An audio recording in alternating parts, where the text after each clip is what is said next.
Once upon a time there was a queen. The queen has a daughter. The princess is young, but stubborn. Even though she was being held, the princess still cried. One time, watching the flock of crows flying around the palace, the queen opened the window and said, "Maybe you will turn into a crow and fly away so I can have peace." As soon as the queen finished speaking, the princess turned into a crow and flew from the queen and number 39's hand through the window. The crow flew straight into the deep forest and stayed in the forest. The king and queen did not know anything about their child. Once, a man went into the forest and heard a crow calling. Following the crow and number 39's sound, the man arrived and the crow said, "I was originally a princess, but turned into a crow. He can rescue me." He asked, "So what should I do now?" The crow said, "Keep going into the forest, there is a house there. There is an old woman sitting in the house. She will invite you to eat and drink. But Don and number 39's eat or drink. After eating or drinking, he will immediately fall asleep. So I can and number 39's save you. Please stand in the big hole in the back garden and wait for me to come." For 3 consecutive days, every day I drove by the house at 20 and number 39's in the afternoon. On the first day, the chariot was pulled by 4 white horses, on the second day by 4 red dogs, and on the third day by 4 black horses. When I passed by and you weren't and #39's awake or were asleep, you could N and #39's rescue me. The boy promised to do exactly as the crow told him, but the crow still said, "Well, but you know I won and number 39's rescue you." He still accepted things from the old lady. When he entered the house, the old woman came forward and said, "The young man looks so thin and haggard, he should eat and drink to refresh himself." The young man replied, "No, I Don and number 39's want to eat or drink anything." The old woman insisted on inviting him, then she said, "If you Don and number 39's eat it and number 39's okay, but take a sip to quench your thirst. One breath is nothing." The boy thought it was okay, so he drank. Before 20 and number 39's in the afternoon, he went to the garden and stood in a big hole to wait for the crows.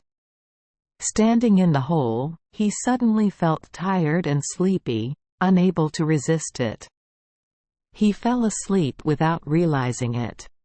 He slept so soundly that it seemed like nothing in this world could wake him up. Exactly 20 and number 39's in the afternoon, the crow rode a cart pulled by 4 white horses and ran past the house. The crow was very sad and said, "I knew it, he would sleep anyway." Looking into the garden, the crow saw him lying down sleeping. The crow got out of the car, walked over to shake him, called him, but he still slept. The next day at noon the old woman also came, insisting on inviting him to eat and drink. He didn't and #39's want to eat or drink, but the old woman kept insisting, and finally he drank again. Before 20 and number 39's in the afternoon, he went to the garden and stood in a big hole to wait for the crows. Standing in the hole, he suddenly felt tired, he leaned back and fell asleep immediately.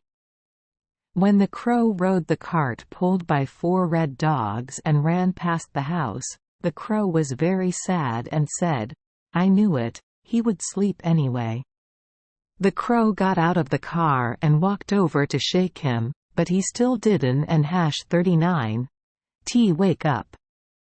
At noon the next day, the old woman came again and said, Did he want to die or something? But he refused to eat or drink anything.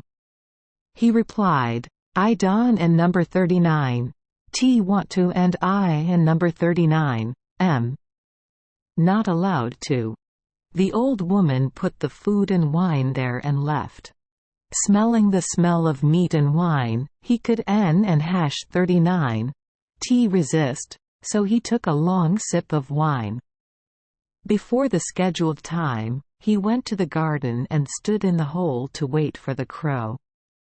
Sleep overtook him and he fell asleep immediately. At exactly 2:00 and number 39 o'clock in the afternoon, the crow rode past the house in a carriage drawn by 4 black horses. The crow was very sad and said, I knew it, he fell asleep again, not wanting to rescue me. The crow got out of the car, came to shake him awake, and kept shaking him, but he was still sleeping soundly. The crow placed bread, meat and wine right on the edge of the hole. As soon as he finished eating, the food and drink would gradually fill up. The crow pulled out the ring with his name engraved and put it on the boy and number 39's finger. The crow also left a letter with the content, I see you cannot rescue me here. If you still want to rescue me, go to the Golden Castle Stromberg. Only you can rescue me, I know that very well.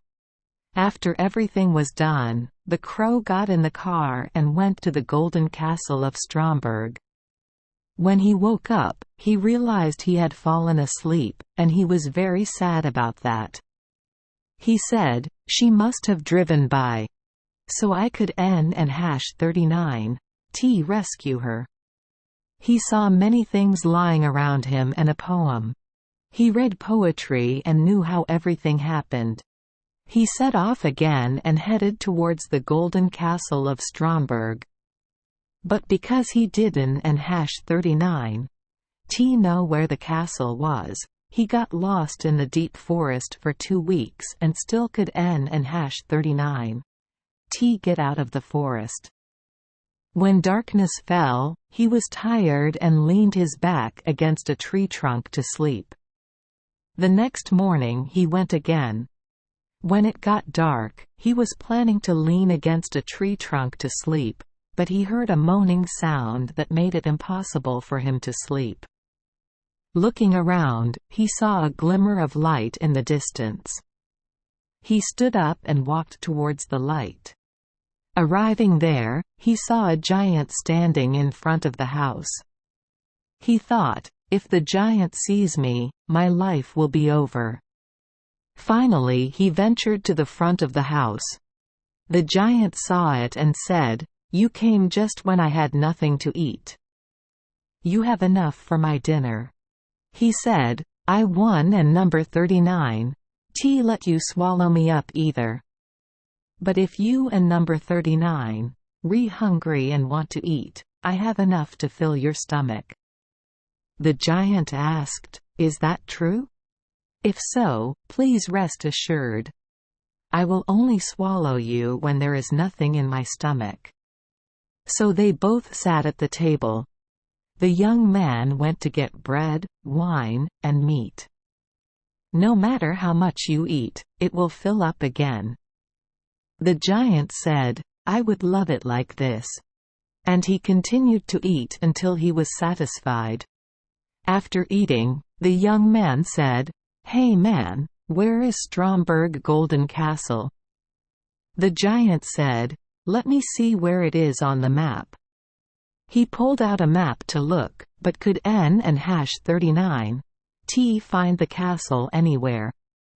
He said, it and number 39's okay? Let and number 39's take another map out of the closet and look at it. Searched but could n and hash 39 T find anything. The young man decided to set off again. The giant told him to stay a few more days, waiting for his younger brother to return. When the younger brother arrived home, the two immediately asked about the Golden Castle Stromberg. The younger brother said, "First I have to eat something, then let and number 39's look at the map." After eating, the younger brother went back to his room, took out the map to look, but could N&39 find it. He pulled out another map to look, but could N&39 find it either. He pulled out map after map, and finally found a map of Stromberg and number 39's Golden Castle. The mountain is located thousands of miles away from where they came. The young man asked, "So how do I get there?" The giant replied, "I still have 2 hours free. I will take you near the castle, then I have to return to breastfeed my baby." Then the giant carried him near the castle and said, "Now you can go there yourself." The giant returned, and the boy traveled day and night, finally reaching the golden castle Stromberg. He is standing on a mountain of glass. He saw her riding around the castle and going straight inside. He was very happy, but when he stepped up to follow her, he slipped on the surface of the glass mountain and slid down to the foot of the mountain. He sadly said to himself, "I have to wait here for you." He built a hut and stayed there for a year. Every day he saw her driving in and out, but could not get to her. One time, sitting in the house and looking out, he saw 3 robbers fighting. He shouted, "Oh my God, why are you fighting?" Hearing people and number 39's screams, they stopped, but when no one appeared, they rushed back to fight to the death. Seeing that, he shouted again, "Oh my God, why are you fighting?" Hearing the sound of them stopping, they looked around, but seeing no one, they continued to fight. Seeing that, he shouted again, "Oh my God, why are you fighting?" Then he suddenly thought, he had to see what they were planning. He walked towards them and asked why they were fighting like that. One guy said he had a magic stick. He just needed to knock on the gate with the stick and it would open wide. The second guy said that he had a magical cloak. Putting it on made it seem like he was invisible. The third guy said he had a magical horse that could go anywhere, even on the glass mountain. They are still hesitant, not knowing whether to separate or use those things together. After listening, he said, "Now I want to exchange for those 3 things. I Don and number 39's have money, but there are other things more precious than money. But first let me try to see if these things have miracles or not." They let him sit on the horse, gave him sticks and clothes, and now he became invisible. He swung his stick at the 3 robbers and said, "Come on, you gangsters, I and number 39'll pay your debt. Are you satisfied?" Then he rode his horse up the glass mountain. When you reach the castle, the gate is closed. He took a stick and knocked on the gate. The gate slowly opened. He walked inside. He came to a room where a young woman was sitting next to a large cup of pure gold. She didn't and #39 know about it because he was wearing an invisibility cloak. He stepped in front of her, pulled the ring she had previously given him off his finger and threw it into the golden goblet. Hear the echo from the golden cup. She looked into the glass and recognized her ring. She happily shouted, "It and number 39's really my ring. Then my rescuer is around here." She looked everywhere in the castle but could not find him. Meanwhile, he went out, took off his cloak, threw it on the ground, and got on his horse and ran towards the castle gate. She and her servants came out and met him. She shouted for joy. He got off his horse and carried her in his arms. They hugged and kissed each other. She said, "Now you have rescued me. Tomorrow we will have a wedding. Thank you for joining us for today's fairy tale. We hope these stories bring joy and meaning to your day. If you love our channel, please hit the subscribe button so you won't miss any exciting tales. Wishing you a good night and sweet dreams. See you in the next story.